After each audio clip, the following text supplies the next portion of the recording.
कर्जा ज्यादा बढ़ रहा है, चूक नहीं रहा, कमाई उतनी हो नहीं रही कि कर्जा चूक जाए। तो कर्जे को समाप्त करने के लिए कार्तिक के महीने में प्रतिदिन आंवले के पेड़ के नीचे 5 घी के दिए, उसमें पीली सरसों डालकर जलाना प्रारंभ कर देना। कार्तिक के महीने में अगर कर्जा चूक नहीं रहा, लक्ष्मी आ नहीं रही हो, संपदा दिख नहीं रही हो, कोई व्यापार नहीं, कोई व्यवसाय नहीं, कोई काम नहीं, बहुत परेशानी हो, तो पूरा कार्तिक का महीना, पूरा महीना कार्तिक का, घर से कोई भी व्यक्ति जाकर 5 दिए लगाए, घी के, फूल बत्ती के, लंबी नहीं, फूल गोल बत्ती। अपनी झोलियों में खुशियां प्राप्त करना है तो भाव की जरूरत होती है, केवल भाव। अब कितने धनपति हैं, कितने करोड़पति, कितने सत्तापति, कितने वैभवपति हैं, कितना आपके पास में वैभव है, कितना धन है, कितनी संपदा है, वो कोई मायना नहीं रखता। आपका भाव कितना है, शंकर जी के प्रति आपका दिल कितना है, भगवान शंकर के प्रति आपका भाव कितना है, वो देखा जाए।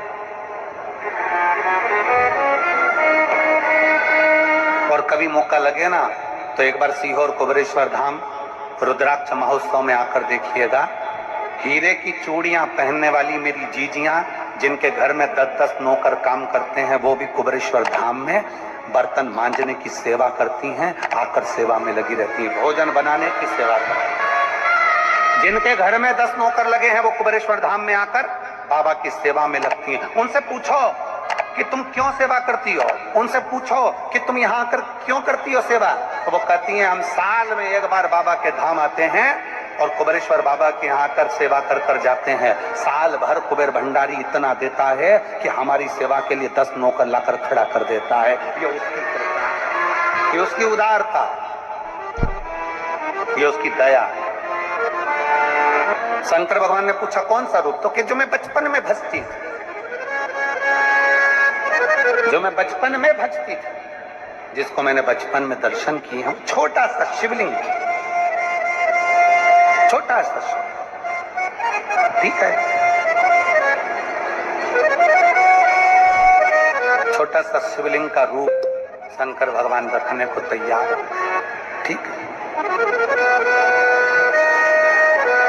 शिवजी ने पूछा कि मुझे उठाएगा कौन। पार्वती जी मुस्कुरा कर कहती हैं, सुनो भोलेनाथ, आप अगर अपने असली स्वरूप में बैठते हो ना, तो दुनिया का कोई तुम्हें तिल भर नहीं हिला सकता, पर जब तुम छोटे से शिवलिंग के स्वरूप में हो जाते हो तो कोई बच्चा भी तुम्हें गोदी में ले लेता है, क्योंकि वो आपको भोला मानता है, वो आपको भोला मानता है, वो आपको भोला समझता है, सरल सहज।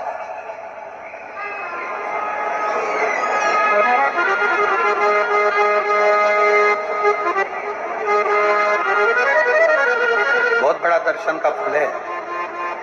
शंकर भगवान की मूर्ति से दर्शन करने से ज्यादा बड़ा दर्शन का फल है शिवलिंग का दर्शन करना। स्वप्न में शंकर भगवान की मूर्ति को देखना, जटाजूट बांधे हुए शंकर जी को देखने से बड़ा फल है शंकर के शिवलिंग का स्वप्न में दर्शन करना। अगर सपने में किसी को शंकर का शिवलिंग दिखता है, सपने में कोई अपने घर से पानी चढ़ाने शंकर को जा रहा है, मैं लोटा भर के जल चढ़ा रही हूं, सपने में दिख रहा। और कई कई ऐसे भी होते हैं जिनको सपने में दिखने की जगह वो सपने में चल भी देती है।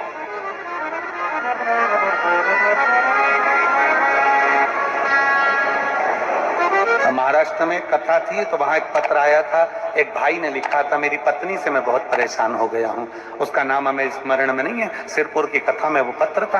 तो उसने लिखा मैं अपनी पत्नी से परेशान हो गया हूं। तो उससे हमने एकांत में बुलाकर पूछा, भाई ऐसा क्या हो गया, बता तू क्या हुआ। उसका फोन नंबर था, उसको फोन लगवाया, पूछा क्यों परेशान हो गया। उसने कहा मेरी पत्नी रात को चिल्लाती है, बोलबम का नारा है बाबा एक साथ, कभी कभी सपने में बैठकर चिल्लाती रहती है, ऐसे बैठ जाएगी और चिल्लाएगी श्री शिवाय नमस्तुभ्यं, श्री शिवाय नमस्तुभ्यं। और तो और यहाँ तक तो चल जाता है गुरुजी, पर इससे आगे नहीं चल पाता है। हमने पूछा इससे आगे क्या, नींद में रसोई घर में जाना चाहिए। बाजू में बोतल रख के सोती है ना पानी पीने की, वही बोतल उठ के मेरे को शंकर जी समझ के उंडेल देती है। दिक्कत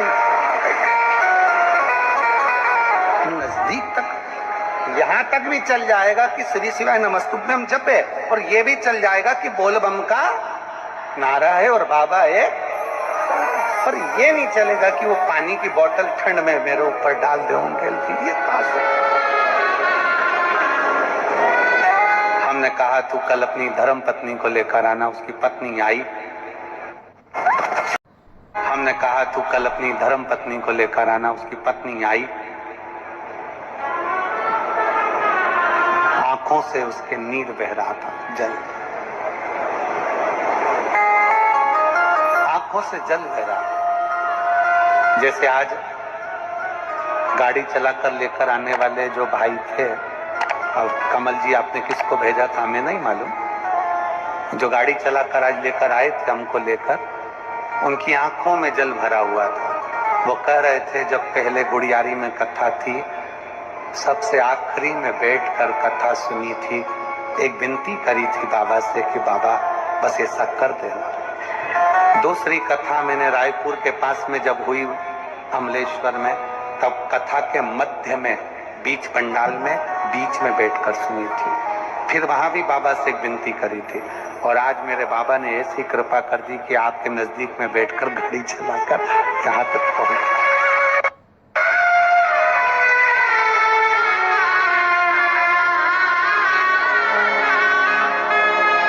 शिव कृपा। गाड़ी चलाते चलाते उनकी आंख में जल था, तो हमने उस दीदी से पूछा, जीजी तुम रो क्यों रही हो, ये बता, रोने का कारण क्या है?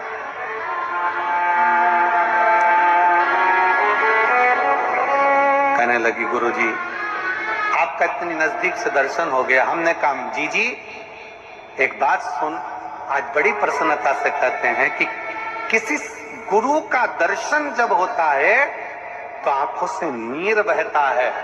भगवान से प्रार्थना करना कि एक बार उसका दर्शन हो जाए तो हमारी जिंदगी उसकी हो जाए, उसका दीदार। कितनी आतुरता थी मेरे राम जी की। राम जी ने शिवलिंग की स्थापना जब रामेश्वर में करी, उसके पहले राम जी ने हनुमान जी से कहा जाकर कैलाश पे से शिवलिंग लेकर। रामचरितमानस का स्मरण करिए, जाओ कैलाश पर से शिवलिंग लेकर आओ, मुझे यहाँ पर पूजन करना है। राम जी ने हनुमान को शिवलिंग लेने भेज दिया। रामेश्वर धाम में राम जी इंतजार कर रहे थे, तभी हनुमान जी तो गए थे शिवलिंग लेने के लिए, और मां जानकी ने शिवलिंग का निर्माण कर दिया।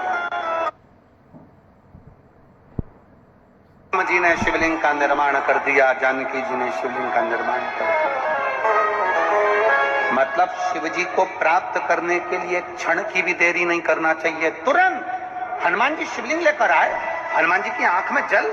हनुमान जी बोले प्रभु, हनुमान जी बोले नाथ मेरे को शिवलिंग लेने भेजा था और मैं शिवलिंग लेकर आया, उससे पहले आपने रामेश्वर धाम की स्थापना कर दी, अब मेरे शिवलिंग का क्या होगा, लेकर आया। राम जी मुस्कुराकर बोले रे हनुमान,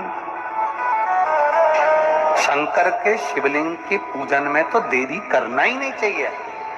जैसा बन जाए वैसा बना लो, जैसी पूजन हो जाए वैसी कर लो, जैसी आराधना हो जाए वैसी कर लो, तो मेरे शिवलिंग का क्या होगा। राम जी ने कहा चिंता मत करो हनुमान, इस शिवलिंग को मैं ले जाकर स्थापित करता हूँ। एक शिवलिंग हनुमान जी महाराज का स्थापित करा, एक शिवलिंग सीता जी के हाथ का राम जी ने स्थापित करा। जो सीता जी के हाथ का स्थापित करा वो रामेश्वर शिवलिंग हुआ, और जो हनुमान जी के हाथ का स्थापित किया वो हनुमतेश्वर शिवलिंग हुआ, जो आज भी रामेश्वर में विराजमान। भगवान राम जी ने कहा सुनो हनुमान, जो रामेश्वर का दर्शन करने के लिए आएगा, रामेश्वर बाबा पर जल चढ़ाएगा, गंगोत्री से जल लेकर यहाँ पहुंचेगा, और गंगा जल जब वो रामेश्वर भगवान को चढ़ाएगा, रामेश्वर भगवान को चढ़ाया हुआ बड़े भाव से थोड़ा सा जल जब तक वो हनुमतेश्वर को नहीं चढ़ाएगा, तब तक उसके 12 ज्योतिर्लिंग की यात्रा पूर्ण नहीं होगी। अनवतृषभ ज्योतिर्लिंग पर भी शिवलिंग का रूप धारण करे शंकर जी विराजमान। भगवान के स्वरूप से बड़ा शिवलिंग। और जितना पूजन का मौका मिल जाए, कोई कह दे ना, हमसे कोई कह दे किसी के यहाँ जाओ और कोई कह दे कि गुरुजी हमारे घर के मंदिर का दर्शन करिए, सबसे बड़ी खुशी हमारे जीवन की। ऐसा लगता है अंदर फुलझड़ियां फूट गई, उसमें भगवान शंकर का दर्शन होगा, उसमें लाडले ठाकुर का दर्शन होगा, उसमें उनकी कुल देवी का दर्शन होगा, उसमें देवता का दर्शन होगा। परिवार से मिलेंगे बाद में, पहले मिलो अंदर विराजमान शिव से। कई बच्चे गले में रुद्राक्ष पहने रहते हैं ना, कई बच्चे, कई बेटियां, कई माताएं अपने गले में रुद्राक्ष पहनी रहती हैं, कई मेरे भाई अपने गले में रुद्राक्ष पहने रहते हैं। और बच्चे के गले में जब रुद्राक्ष का दर्शन होता है तो ऐसा लगता है कि शंकर इसके साथ कदम से कदम मिलाकर चल रहा है। पहले हम उस रुद्राक्ष को नमन करते हैं। जिसके गले में रुद्राक्ष होता है पहले हम उसको नमन करते हैं, क्योंकि उसके गले में शंकर स्वयं विराजमान है, शिव उसके साथ चल रहा है,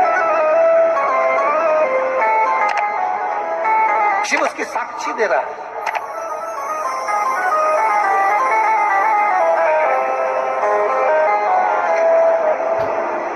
शंकर कृपा करने वाला दयालु दातार, उसकी उदारता, उसकी करुणा। एक पत्र है,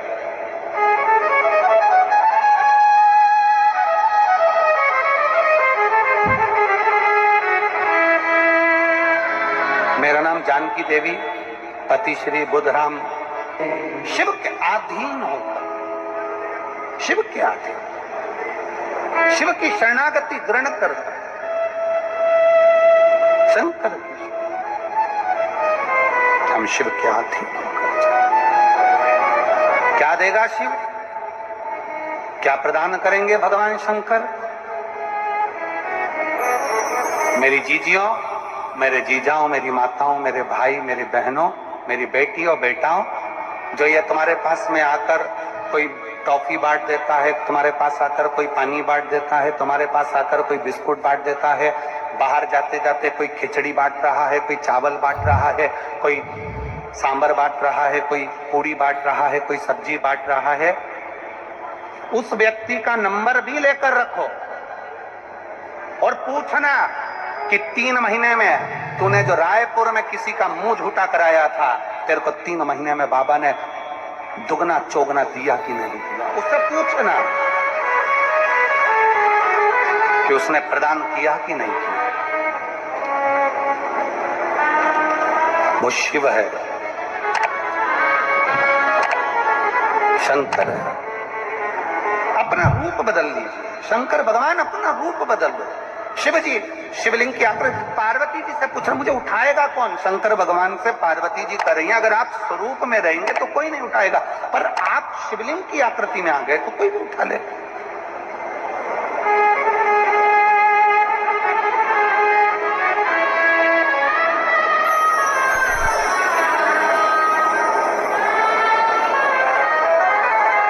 अपने बाप के घर, अपने पिता के घर, अपने पिता के घर, अपने बाबुल के घर, अपने पिता के घर, अपने बाप के घर जब भी जाते हैं एक दिल लेकर, एक भाव लेकर जाते हैं।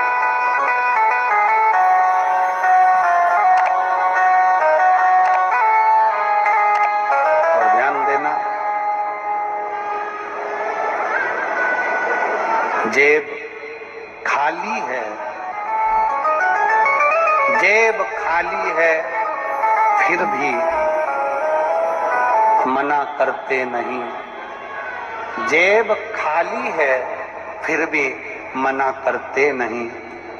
मेरे पिता से अमीर इंसान आज तक कहीं देखा नहीं। कहाँ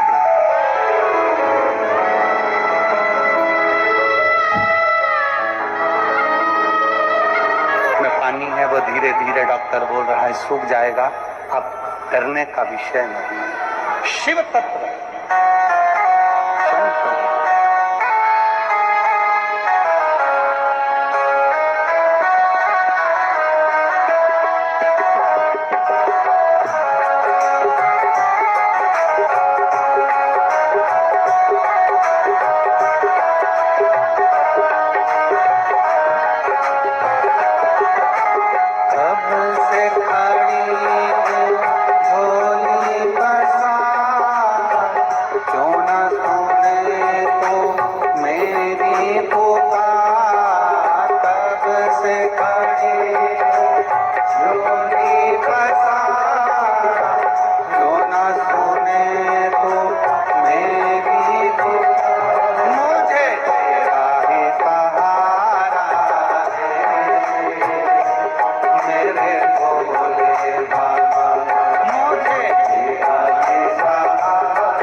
कि जिसके शरीर में अगर कोई बहुत बड़ा रोग आ जाता है, कोई बहुत बड़ी बीमारी अगर शरीर में लग जाती है, कोई रोग लग गया, कोई बीमारी लग गई, कोई बहुत बड़ा रोग आ गया, बीमारी आ गई, डॉक्टर को दिखाओ, जांच भी कराओ, हॉस्पिटल भी जाओ और अच्छे से अच्छे डॉक्टर को दिखाओ, पर साथ में एक काम और करो, जब बहुत बड़ी बीमारी लग गई, उसका कोई हल नहीं निकल रहा, कोई रिजल्ट नहीं आ रहा, डॉक्टर की दवाई भी चल रही है, जांचें भी चल रही है, तो साथ में एक बेलपत्र लो, बीच वाली पत्ती पर एक चावल का दाना रखो, बीच वाली पत्ती, एक दुर्वा, दुर्वा जानते हो ना, दो भारी दो, एक दुर्वा और एक पीला कनेर का फूल, ये साथ में रखकर नंदी के पास बैठकर त्र्यंबक मंत्र का जाप करो। और अगर मालूम पड़े कि त्र्यंबक मंत्र नहीं आता है तो पंचाक्षर मंत्र का जाप करो, नमः शिवाय मंत्र का जाप करो, ओम नमः शिवाय। और वो भी नहीं ले सकते तो नंदी के पास बैठकर श्री शिवाय नमस्तुभ्यम बोलकर अपने मन का भाव कहकर, बाबा बहुत रोग से ग्रसित हूं, मेरे महाकाल राजा, मेरे बाबा केदारनाथ, मेरे बाबा अमरनाथ, हे मेरे बाबा कृष्णेश्वर नाथ, कृपा करो, रोग से मुक्त करो। बाबा से प्रार्थना कर कर जो चावल, बेलपत्र, दुर्वा, कनेर का पुष्प है वो शिव जी के ऊपर समर्पित कर दो और एक लोटा जल, जिस ओर जल बहता है उत्तर की ओर, उससे विपरीत में खड़े हो दक्षिण की ओर, दक्षिण की ओर खड़े होकर उत्तर की ओर मुख कर कर जल चढ़ाना प्रारंभ करो, धीरे धीरे उसी बेलपत्र के ऊपर। जल पूरा चढ़ जाए, उसमें से दुर्वा, बेलपत्र औषधि के रूप में बाबा से मांग कर लाओ। बेलपत्र दूसरे दिन सुबह खाली पेट उसको खा लो और दुर्वा प्रदोष काल में शाम के समय, जब प्रदोष काल आए उस समय पर उस दुर्वा को चबा चबा कर खा लो। धीरे धीरे धीरे धीरे रोग का निवारण होने लगेगा और तुम्हें तारकाक्ष, विदुमाली और कमलाक्ष कथा का शिवरात्रि का अवसर बहुत सावधानी से सुनो।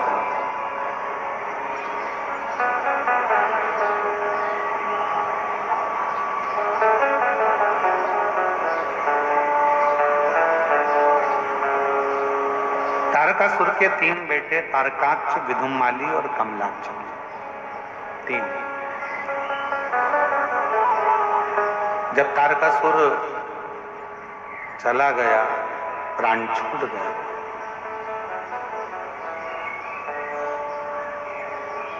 शिव जी का ऐसा भक्त था तारकासुर, भगवान शंकर का ऐसा उपासक था तारकासुर, जो था असुर पर शिव की भक्ति के बिना एक क्षण नहीं रहता।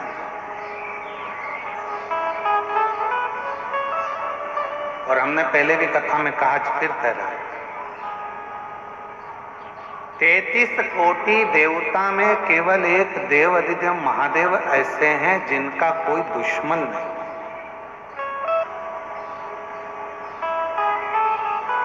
33 कोटि देवता में केवल एक देव अधिदेव महादेव है जिनका कोई दुश्मन नहीं है।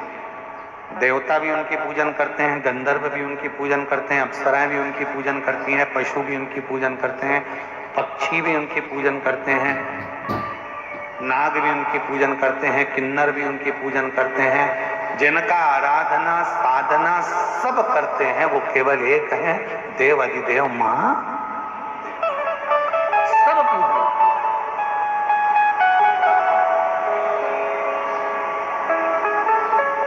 और जिसने भी भजा उसको मिला।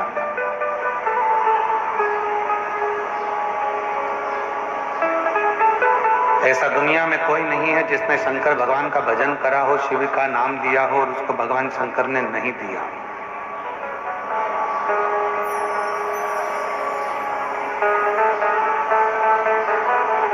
जिसने भजा है उसको मिला। तारकासुर ने केवल भगवान ब्रह्मा जी से एक ही वर मांगा था कि मुझे अगर वर देना चाहते हो तो ऐसा वर दो कि मरूं तो शिव जी के पुत्र के द्वारा मरूं, शिव जी के बेटे से मरूं।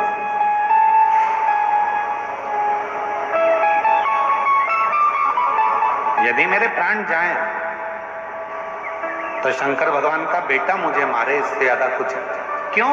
क्योंकि तारकासुर ये जानता था कि शंकर भगवान ने अखंड समाधि लगा ली है। माता सती के जाने के बाद शिवजी अखंड समाधि में डूब गए हैं। वो विवाह नहीं करना चाहते, शादी नहीं करना चाहते। तो उनके मन में आया, अगर शिव विवाह नहीं करेंगे तो मेरी साधना तो अधूरी रहेगी। अगर शिव विवाह ना करेंगे तो मेरी साधना तो अधूरी है। तब तारकासुर ने वर मांगा भगवान ब्रह्मदेव से कि अगर मरूं तो शंकर भगवान के बेटे के द्वारा, पुत्र के द्वारा। अब तारकासुर को मारना है तो भगवान शंकर का विवाह करना जरूरी है। देवताओं ने शिव जी की समाधि को तोड़ने के लिए कामदेव को भेज दिया।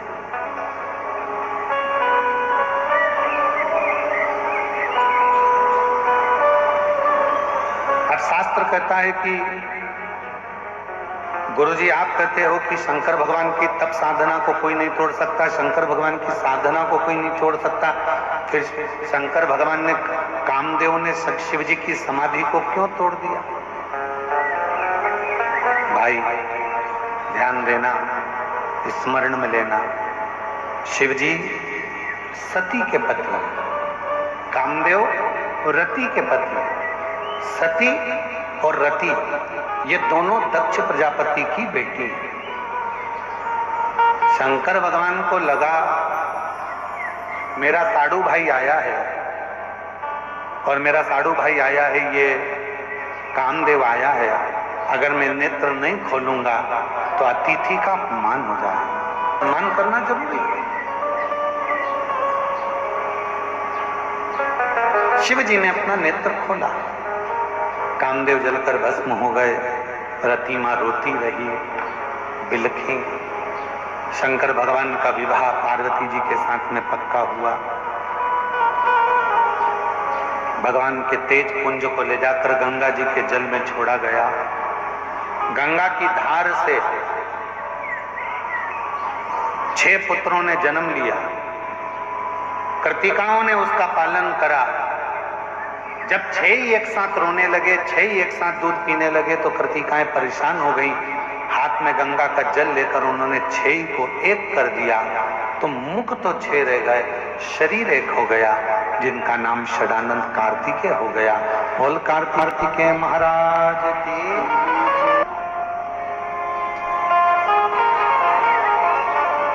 अब यही कार्तिकेय बाबा जब तारकासुर को मारने के लिए जाते हैं,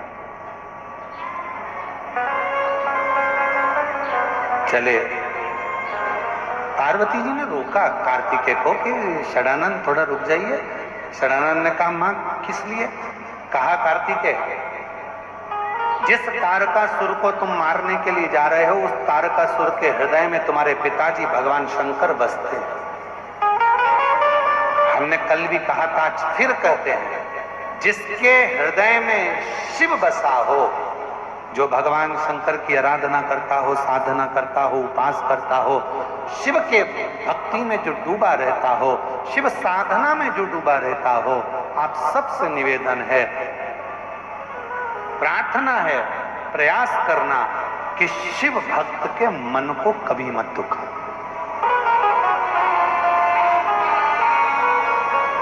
महाराज, जब हम आराधना करते हैं, साधना करते हैं, भक्ति करते हैं, भजन करते हैं, स्मरण करते हैं, तो इस बात का हमको स्मरण करना चाहिए।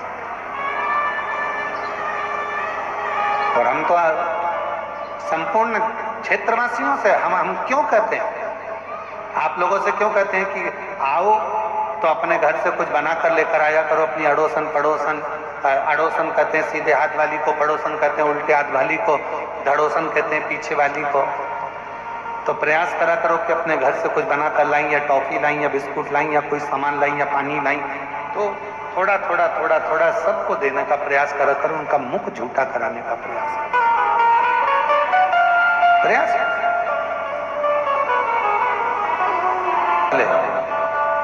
और बहुत फल इसका प्राप्त होता है। बहुत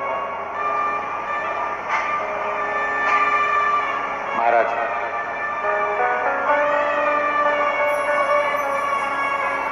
शिव कथा कर रही है, भगवान शंकर का संवाद कर रहा है। तारकासुर को तुम मारने के लिए तो जा रहे हो, पर तारकासुर के हृदय में शिव बसे, भगवान शंकर बसे। तुम तारकासुर का संहार करो, मना नहीं है क्योंकि असुर है, पर इतना याद रखना कि तारकासुर के हृदय में बाण न लगे, उसका दिल ना दुखाया जाए, हृदय ना दुखाए। षडानंद कार्तिकेय जी महाराज और षडानंद कार्तिकेय जी महाराज का तारकासुर के साथ में युद्ध प्रारंभ हुआ। शंभु शंभु शंभु, तारकासुर के साथ में युद्ध प्रारंभ हुआ।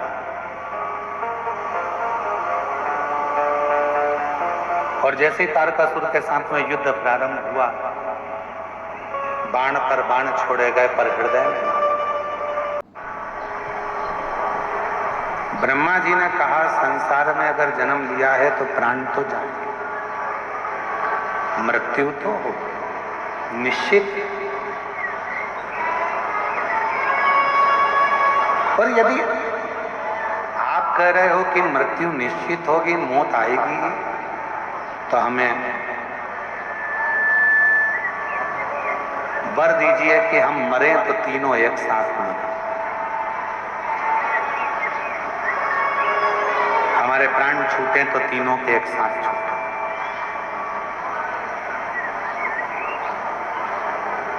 तीन पुरी का निर्माण कर दिया और तुम भी पशु बन जाओ, मैं तुम्हारा पति बनकर बड़े नंदी का रूप रखकर, बड़ा पशु का रूप रखकर तुम्हारे पीछे दौड़ूंगा, तुम आगे आगे दौड़ना। तारकाक्ष, विदुमाली और कमलाक्ष के इन तीनों को एक जगह पर एकत्रित करना। इन तीनों को जब एक जगह पर एकत्रित करोगे, मैं इन तीनों का संहार करूंगा। कितना दयालु है मेरा शिव, ये समझने वाला विषय।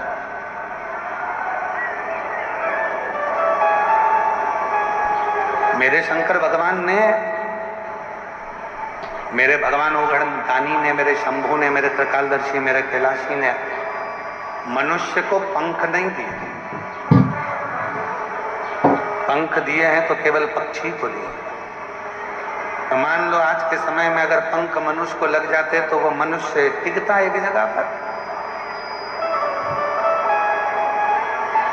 थोड़ा सा धन आता है और व्यक्ति अभिमान में फूल जाता है, थोड़ा सा वैभव आया और व्यक्ति अभिमान में फूल गया, थोड़ा सा सत्ता मिली, कुर्सी मिली, पद मिला, प्रतिष्ठा मिली और व्यक्ति अभिमान में फूल गया।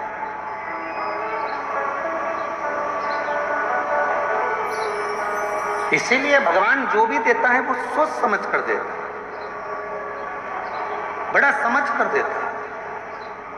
मनुष्य को पंख नहीं दिए क्योंकि भगवान को भी मालूम था अगर इसको पंख लग गए तो यह आग लगा देगा, उड़ता फिरेगा, यहाँ वहां दुनिया का नुकसान करता फिरेगा, दुनिया में कुछ ना कुछ हाहाकार करता फिरेगा। इसलिए भगवान ने मनुष्य को पंख नहीं दिए। शिव कथा कहती है, भगवान शंकर का गुणगान कहता है।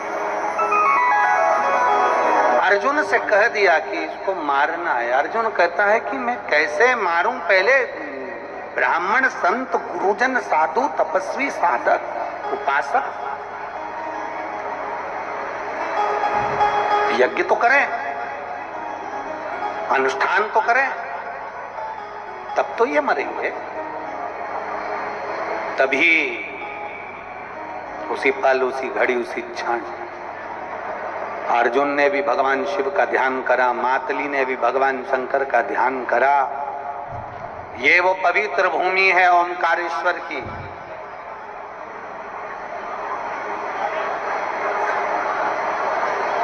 जहां मार्कंडे बाबा धर्मराज युधिष्ठिर को कथा कहते हुए कहते हैं कि अर्जुन, कालके को मारने के लिए जब आतुर हुए, सारे ब्राह्मण संत गुरुजन सब अपनी याददाश्त भूल बैठे थे, तब मेरे शंकर भक्त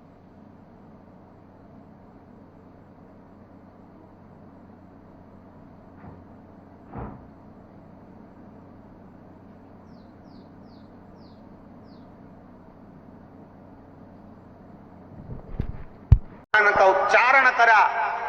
इस पवित्र ओंकारेश्वर की भूमि पर ओम अक्षर का नाद हो गया। बोल ओंकारेश्वर भगवान की। ओम अक्षर का नाद हो गया और जैसे ही ओम अक्षर का नाद हुआ, उसी समय भगवान शंकर वहां प्रकट हो गए।